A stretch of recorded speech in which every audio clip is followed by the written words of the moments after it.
Be ready to be motivated. Today's episode, we are talking with a person that was diagnosed and has been battling a rare form of cancer, and that is just the start of his medical issues. Today, we learn more about motivation.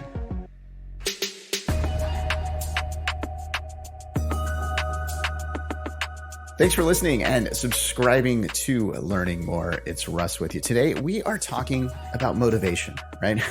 We all need a little bit of that sometimes. And I have a perfect person to talk to me about that. Terry Tucker. He's an author, a motivational speaker, and a cancer warrior. Terry, thank you so much for joining us today. Well, thanks for having me on, Russ. I'm looking forward to talking with you.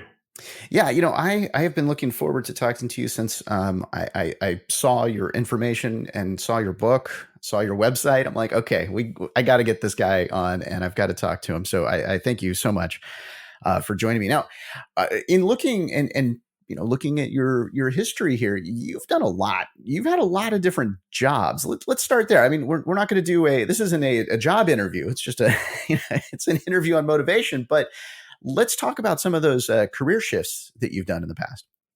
Yeah. I look at my resume sometimes and think, one of these days I got to figure out what I'm going to do when I grow up. I have had a fairly diverse background. So graduated from the Citadel in Charleston, South Carolina, and kind of moved home to find a job. I'm really going to date myself, but this was long before the internet was available, to help people find a job. And I was the first person in my family to actually graduate from college. So I was all set to make my mark on the world with my newly obtained business administration degree. Fortunately, I did find that first job. It was in the corporate headquarters of Wendy's International, the hamburger chain. Unfortunately, I ended up living with my parents for the next 3.5 years as I helped my mom care for my father and my grandmother, who were both dying of different forms of cancer. So first job was at Wendy's, then I became a hospital administrator, and then I made a major pivot in my life and became a police officer in Cincinnati, Ohio. And, I did the usual run a beat in a marked car, and then I became an undercover narcotics investigator. I was on the SWAT team as a hostage negotiator. Oh, wow. And then I started my own school security consulting business. Probably not the best move I ever made, but in 2019 started a motivational speaking business, which again, probably, like I say, not the best move I did. 2020 published my first book. But as you say, for the last 10 years or so, I've been dealing with this very rare form of cancer. So yeah, I've kind of been all over the place with my employment, but it's been a lot of fun and I've learned a lot. Now, you mentioned the cancer diagnosis. So you have a rare form of cancer. Tell us about that. I do. I have a rare form of melanoma that appears on the bottom of the feet or the palms of the hands. And most people think of melanoma as, you're out in the sun too much, there's too much sun exposure. And, I sort of joked with my oncologist. I'm like, I don't ever remember laying out in the sun when I was young with my feet up in the air, tanning the bottom of my feet. But that's where mine started. I was a basketball coach in Texas, and I had a callus break open on the bottom of my foot, right below my third toe. And initially, I didn't think much of it because being a coach, you're on your feet a lot. But after a couple of weeks of it not healing, I went to see a podiatrist, a foot doctor friend of mine, and he took an x-ray and he's like, Terry, I think you have a little cyst in there and I can cut it out. And he did. And he showed it to me. It was just a little gelatin sac with some white fat in it. No dark spots, no blood, nothing that gave either one of us concern. But fortunately, he sent it off to pathology. And then 2 weeks later, I got a call from him. And as I mentioned, he was a friend. And the more difficulty he was having telling me what was going on, the more frightened I was becoming, until he just kind of laid it out for me. He said, Terry, I've been a doctor for 25 years. I have never seen this form of cancer. You have this rare form of melanoma. And he said, I think you should go to MD Anderson in Houston and be treated for it. Wow. And that was just the start. That was just the start, right? So I did. I went to MD Anderson. I had the bottom of my foot excised. I had all the lymph nodes in my groin removed. And then when I healed, my oncologist put me on a weekly injection of a drug called interferon. And the side effects for interferon were that I got severe flu-like symptoms for 2 to 3 days every week after each injection.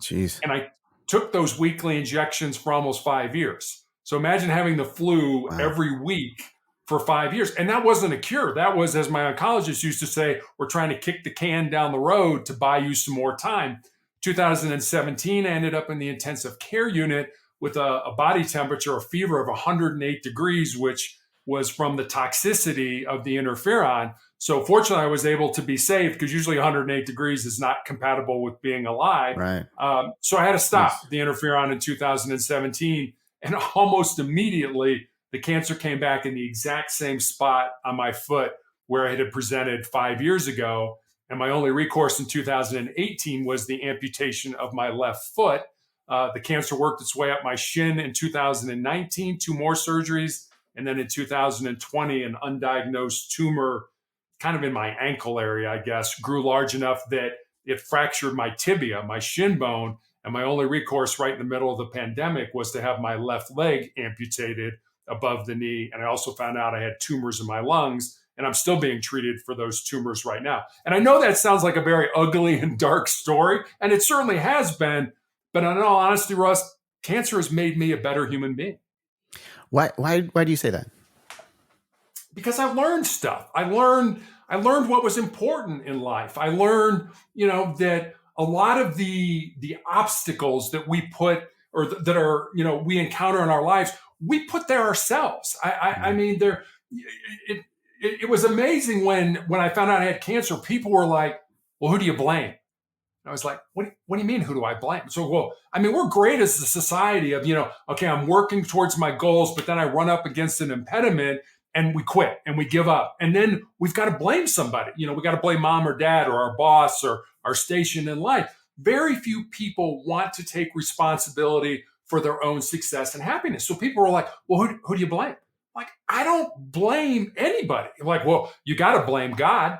And I'm like, well, and I sort of joke. I'm like, well, I don't think God got up on a Tuesday morning, checked his to-do list and said, Terry Tucker, cancer. I don't believe that at all. But what I do believe, and I have a very strong faith, is that God gave me the ability to weather these last 10 years. So I don't blame anybody for this. And the way I look at it is, these are the cards that I've been dealt, and I have to play them to the best of my ability. Does this suck? It absolutely sucks. But I've embraced the suck, and I try to do the best I can every day.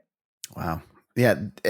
How do you've got the cancer treatment, you've got the fear, you've got the uncertainty that comes along with the diagnosis and with the treatment. And you're dealing with being sick 3 to 4 days a week for such a long period of time. How do you get to that point of where you're not blaming, where you're not, being upset? How did you do that? Yeah, that's a great question. I mean, when I first found out I had this cancer, I think I went through all the stages that I guess most people would associate with grief. Right. There's sort of the denial, and then there's, you're bargaining with God, and then you're mad and everything, and I went through all that, and I was like, well, okay, none of that's working. So I'm just going to have to accept this and play the cards that I have been dealt. And I'll be honest with you, when I was on interferon, I was so sick of being sick that I literally prayed to die. I mean, I was literally like, God, okay, I can't deal with this. I am done with this. Please take me out of this. And he didn't, and it was like, well, okay, now I've got a choice, and Russ, I guess the way I look at it is this: we're all going to experience pain in our lives. And it doesn't have to be cancer pain or a chronic illness or anything like that. It could be, you break up with your boyfriend or your girlfriend, or you don't get the promotion at work that, you think you deserve, or, you have a fender bender on the way to, wherever you're going. Pain is inevitable in our lives. Suffering, on the other hand, suffering's optional. Suffering's what you do with that pain. Do you use it to make you a stronger and more determined individual? Or do you wallow in it and feel sorry for yourself and want other people to feel sorry for you? Now, I mean, you're looking at me right now. There's no S on my chest. I don't wear a cape. I mean, I have bad days. I cry, I get down, I feel sorry for myself. And when I do, I remember two stories. And hang with me on this, because it's going to start, this first one's going to start out kind of weird.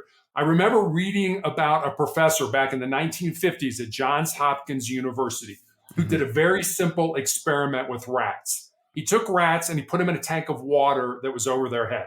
and he wanted to see how long the rats could tread water.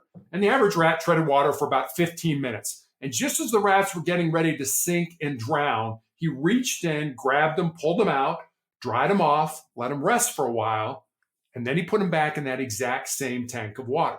And the second time around, those rats treaded water for 60 hours. Think about that. 15 minutes, that's all I can do. And I'm going to drown. My life is over. Second time around, 60 hours, which said to me two things. Number one, the importance of hope in our lives. We have to believe, that our lives, whatever we're doing, is going to lead us to a better life. And the second thing is just how much more our physical bodies can handle than we ever thought they could. I have a friend who's a former Navy SEAL, some of the toughest men in the world. And the SEALs talk about their 40% rule, which basically says if you're at the end of your rope and you don't think you can go on, you're only at 40% of your maximum.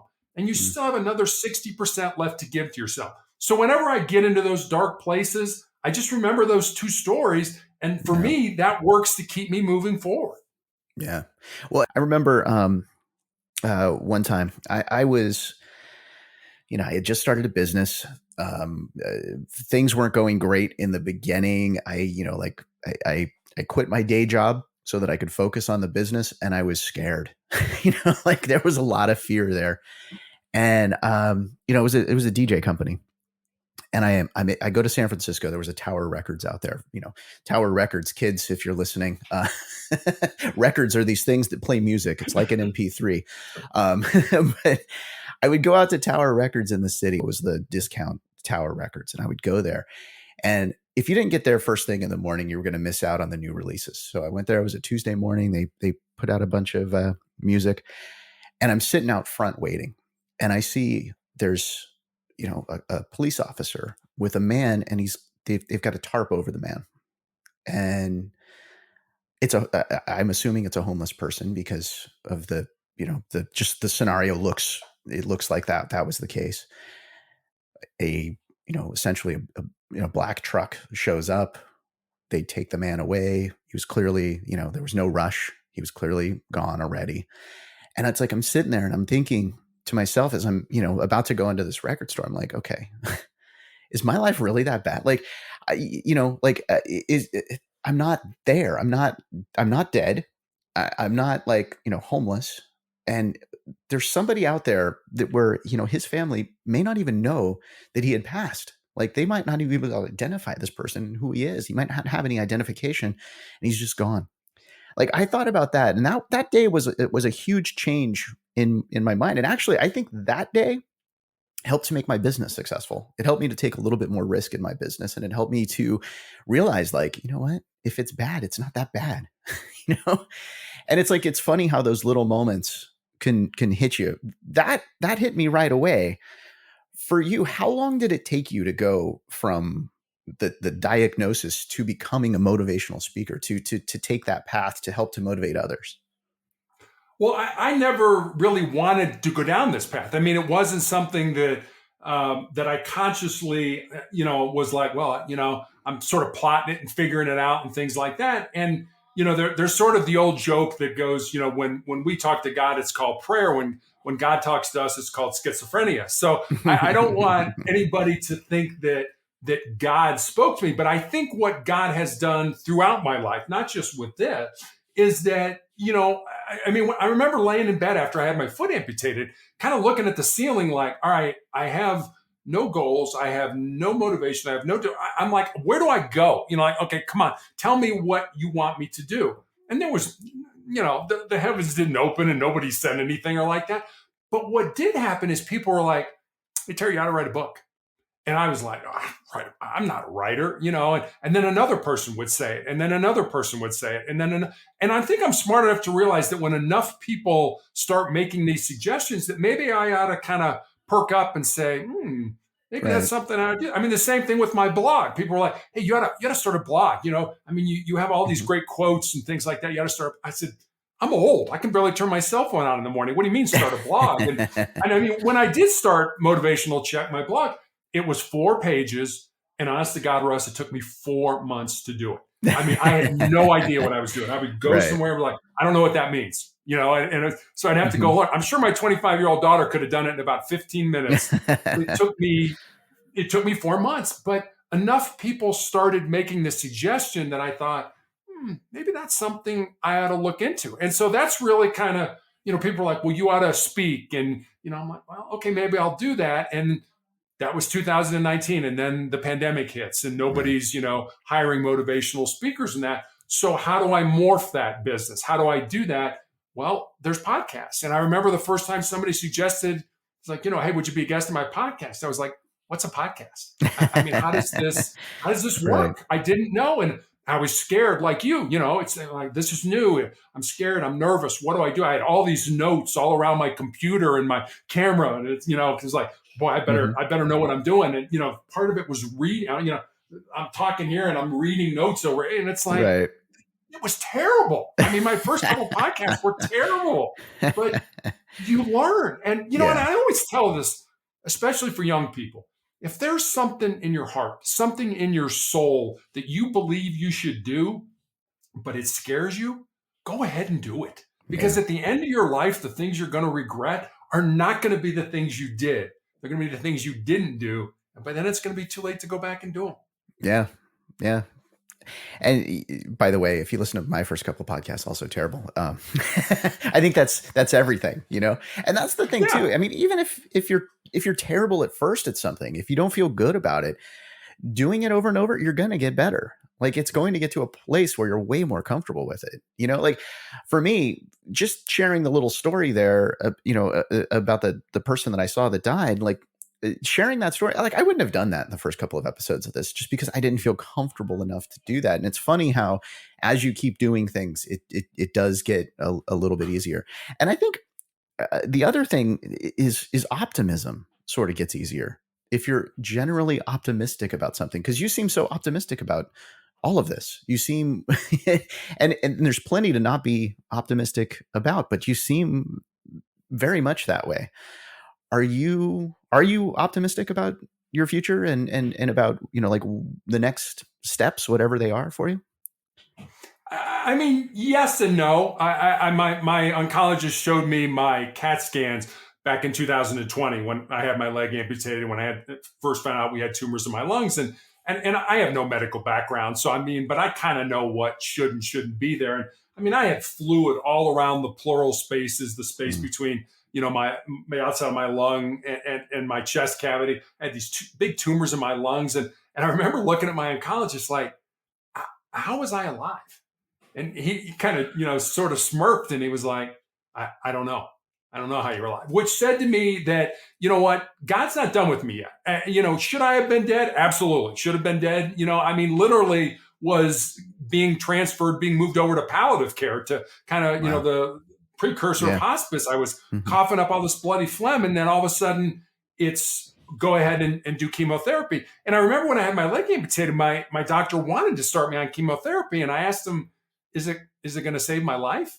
And he was like, probably not, but it might Wow. buy you some more time. And I'm like, well, I was 8 years into this journey at that time. And I was kind of like, I'm not sure I really want to do that. I said, but I'll go home and I'll talk to my family. And so I go home and I start telling my wife and daughter, my daughters and me, it's kind of a funny story, but it really did happen this way. My daughter's like, okay, we need a family meeting. I'm like, family meeting? There's three of us. It's not like we got a board here or something like that, you know? And so we all sit around the kitchen table and talk about our different perspectives of me having chemotherapy. And then when we're done, our daughter's like, all right, let's take a vote. How many people want dad to have chemotherapy? And my wife and my daughter raised their hand. I'm like, wait a minute. Am I getting outvoted, for something I don't want to do? But Right. I remembered back when I was in the police academy and our defensive tactics instructor used to have us bring a photograph of the people we love the most to class. And as we were learning different techniques to defend ourselves, we were to look at that photograph because he reasoned you will fight harder for the people you love than you will fight for yourself. So I Hmm. ended up taking chemotherapy, not because I wanted to, but because I love my family more than I love myself. And in hindsight, it was probably the right thing to do because it's led me to this point, and now I'm on a clinical trial drug that most likely won't save my life, but very well may save the life of somebody else, 5, Mhm. 10 years from now that I won't even know, but at least it'll make my life have that much more meaning. When you're talking about you're at peace with this, right? Uh, how about your family? How are they taking this? Yeah, I think any kind of a terminal or chronic illness tends to isolate you from the people you care about, from the people you love. I mean, sometimes it's Right. just physical isolation. Like when I was on interferon, I really couldn't be around people because I mean, it's like, hey, excuse me for a minute, I'm going to go throw up. I mean, that's not Yeah. something that you invite your friends over to watch or anything like that. But you know, this is kind of funny as well when my wife met me and we first got married, my wife had never seen the inside of an emergency room, never been to a hospital, never anything. And yet, years later, I remember having part of my foot cut out. And it was an outpatient procedure. And literally, my wife was down at the end of the table talking to the doctor while the doctor's Wow. doing this. I'm like, there's no way she would have been able to do that when Mhm. we first got married. But she's developed a certain amount of resiliency. I think my daughter has to a point. I mean, my daughter kind of figures as long as I'm living or talking and breathing, I'm okay. So Mhm. she's 25 years old. She really hasn't experienced a lot of life and certainly not a lot of death. Although, I got sick when she was 15. So Wow. she has that component of it, but I'm still here. I didn't think I was going to live long enough to see her graduate from high school, but I did. And then my next goal was I want to see her, graduate from college, and I did. And then I wanted to walk her down the aisle last October with my prosthetic leg, which I did. So I Nice. mean, I've had these milestones, and she's been Yeah. part of it with me. But it's not easy. I mean, I Yeah. deal with the physical pain. They deal with the isolation, the emotional pain. Right. Yeah, Dad's got to go have this done, but I can't do anything but sit here and wait. Yeah. And for me, that hurts me more than the physical pain that I have to go through. Oh, yeah. I mean, that's always been the case for me. I always feel like, taking somebody to the doctor, I feel like is like, oh man, I just, it's so difficult to do that because, when they're going in for a surgery or they're going in for, whatever it is, it's like, oh, it's so hard. So I can only imagine, what they're going through. And then the flip side of it is, yeah, you're thinking about them, which, Yeah. and that's none of it is easy. None of it is easy. No, If you could go no. back in time, to the start of all of this before the diagnosis, what would you tell yourself? That's a great question. Um, I'd probably tell myself that you're a whole lot tougher than you think you are. Hmm. Because I really believe that, and I've had people that have approached me and said, have read about my story or have heard me on a podcast and heard my story and like Terry, I could never do what you did. I could never go through with what you've gone through, and I I don't mean to be a smart aleck, but sometimes I am, and I kind of look at them like, yeah, you're right, you couldn't because you've already decided in your head, in your mind, that you can't do this and I think that's the biggest issue. I was fortunate enough to play, college basketball and I played high school basketball with a guy by the name of Isaiah Thomas, who went on and played at Indiana, won a national championship for Bobby Knight, and then went on to play for the Detroit Pistons and won a couple Hmm. NBA championships. And I remember talking to Isaiah Thomas about Bobby Knight, and he said, Knight had a great saying, and it was this. He said, mental is to physical as four is to one. And he said, here's this guy who's, training these elite athletes to be great with their bodies. But what he's really saying is your mind is four times more important than the physical aspect, your physical body. And Hmm. I think about that all the time. I think about how, we're and this is going to be a huge generalization. I don't want to get you in trouble, but I'm going to say it anyway. We are soft in this country. We are so soft, oh, that hurts, or oh, I don't want to do that, or that's uncomfortable. I don't want to do that. I mean, if you have even a small amount of grit, you're going to be so much farther down the road than the vast majority of people who, like I said, never want to take responsibility for their own success and happiness. So I guess I would just tell myself that Terry, you're a whole lot tougher than you think you are, and you can handle a whole lot more pain and discomfort than you think you can. And I think I've proven that to be true just on all the things that I've been through. Hmm. Oh yeah, definitely. I mean, I hear your story and it's amazing. I mean, it's amazing that you're able to even just talk about it and share it. And in sharing that, you're also, you're leaving behind a legacy. What do you want that legacy to be? Yeah, I've been asked that a couple of times. How do you want to be remembered? And I don't. I don't want to be remembered. I mean, I don't have any great. I mean, nobody's going to name a street after me or a basketball court after me or anything like that. I guess the way I look at it is this. I started playing basketball when I was 9 years old, and I played all the way up until I graduated from college when I was 21. And I think one of the things that team sports taught me, and I think hopefully it teaches a lot of people, is the importance of being part of something that's bigger than yourself.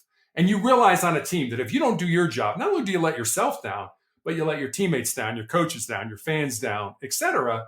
And if you think about it, the biggest team game that we all play is this game of life. And I remember I had a nurse when I first met this nurse. She was about 25 years old. She was already a nurse, but she was training on the unit where I get my treatment.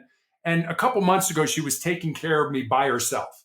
And she said, Terry, I've got a story I want to tell you, but I'm a little uncomfortable.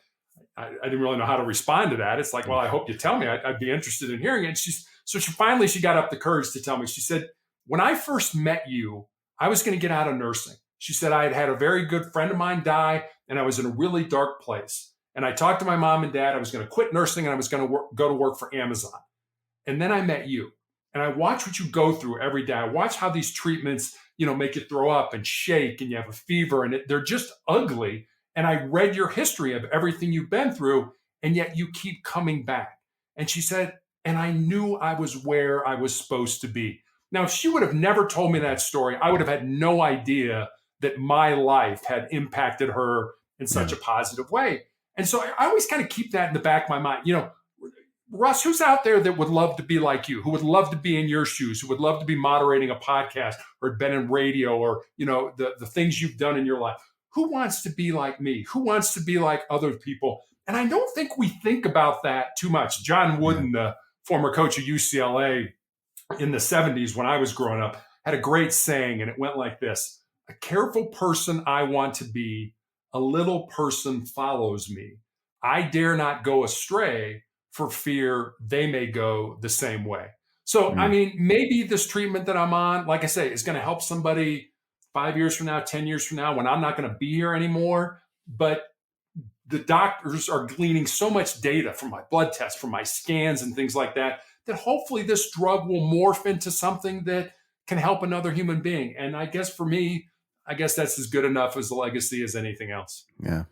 Well, I think also, what you've done with your book and, with your website and, with your podcast visits and all of I mean, it's a tragic story in some ways, but it's very motivational and very enlightening. It's very it's an uplifting story, which sounds weird, right? It sounds weird to say that, but to hear that you have gone through so much makes it easier for people to go through some of those little things. And, I mean, if somebody's listening to this and they're going through something similar and they hear you talking about it, I mean, I just feel like that makes it easier for them as well. So I think you're helping people not just in that potential physical way with the medicine and the trials, but also in the emotional way by sharing your story. And so I really do appreciate you sharing that story. Now, if people, we haven't even mentioned the book, because I got right into it with you, and I just got so Oh, that's fine. I got so into it. But let's talk about the book a little bit. Yeah, so the book is called Sustainable Excellence: The 10 Principles to Leading Your Uncommon and Extraordinary Life. And it was a book born out of two conversations I had, because I said, a lot of people were making the suggestion you should write a book. And I was really kind of, putting it off and saying, I shouldn't do this. But eventually got to a point where it's like, well, maybe I'd at least explore it. So one of the conversations was with a former player of mine who I had coached in high school, and she and her fiance had moved to the Colorado area where my wife and I live. And we had dinner with them one night. And I remember saying to her, I'm really excited that you're living close and I can watch you find and live your purpose. And she got real quiet for a while. she kind of looked at me and she said, well, Coach, what do you think my purpose is? I said, I have no idea what your purpose is, but that's what your life should be about.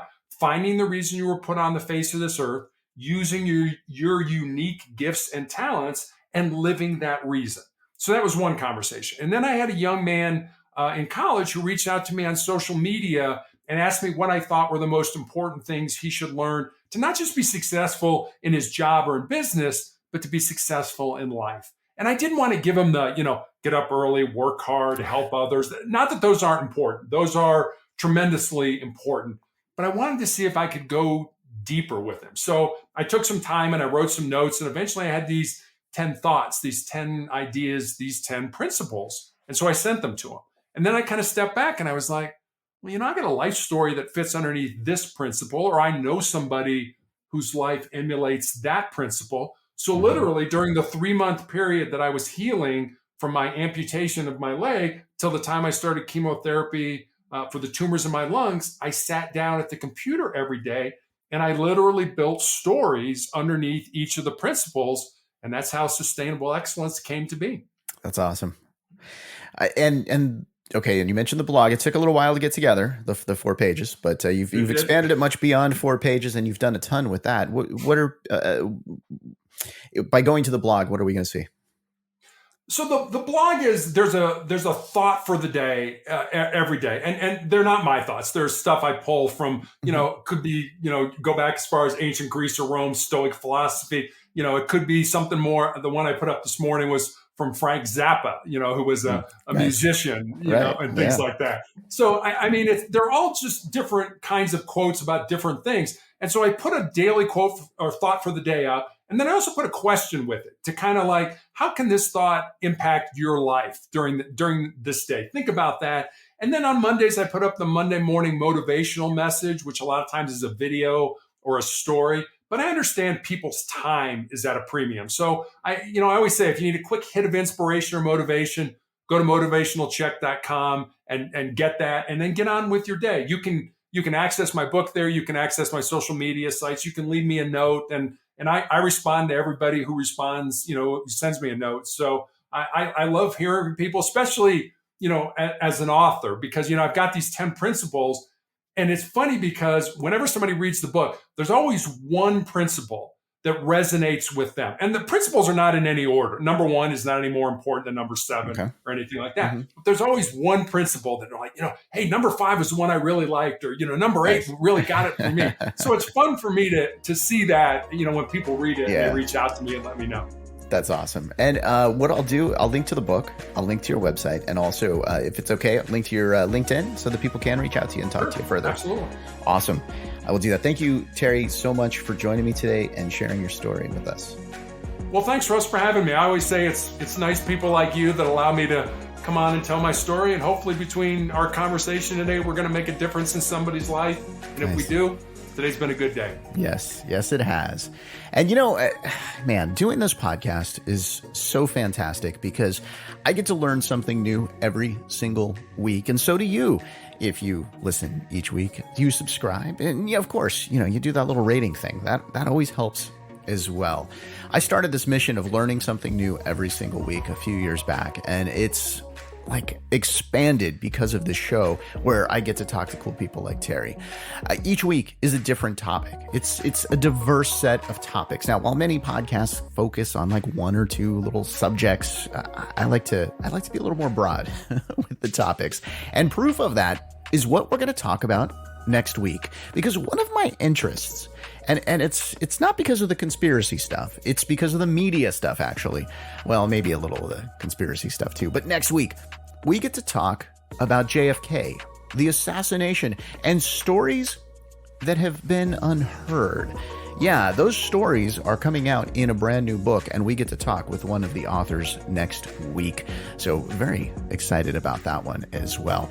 If you have an idea for an episode of Learning More, well, head over to our website at learningmorepodcast.com. You can make suggestions, and hey, you can also give me feedback. I would love to hear that as well. By the way, as with any podcast that gives medical or legal opinion, the information is not meant to substitute professional advice. We encourage you to consult a professional to discuss your exact needs. Again, thank you for listening. Thank you for subscribing. I'm Russ, and I look forward to learning more with you next time.